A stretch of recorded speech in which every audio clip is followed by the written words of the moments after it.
Саламатсыңарбы достор?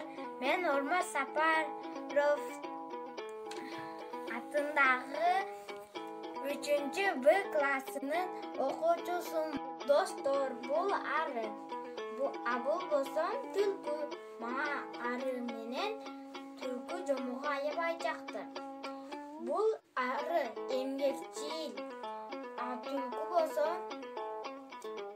макулдук кылат, жамандык кылат, башкаларды кылат. Силер дагы билсеңер керек.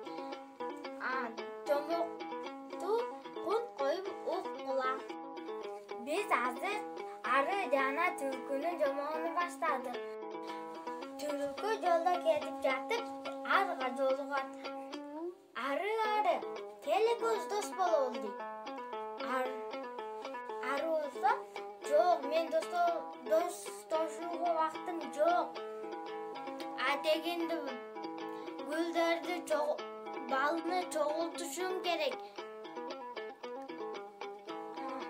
Сен билем, мени жомокторду абдан куу дешет.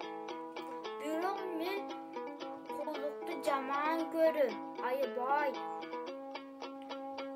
Мен эмгекчил болгонду жакшы көрөм. Дегенде сен акылдуусуң,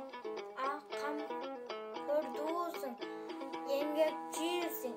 Ошого мен сени менен дос болоюн деп айтайын дегем.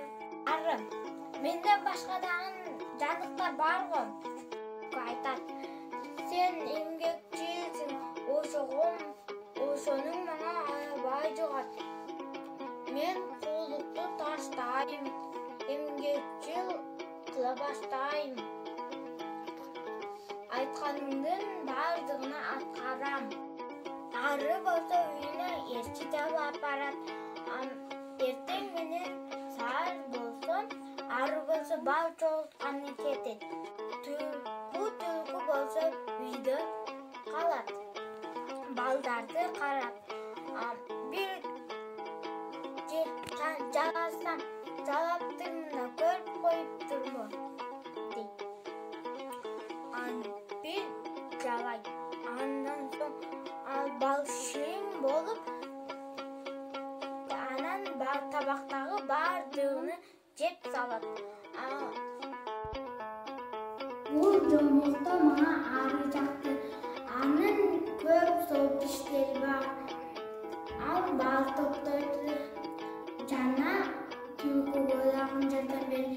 Түлкү болсо арыга жардам берген жок. Соол тиштерди кылган жок дагы. Мага ошондуктан түлкү жаккан жок.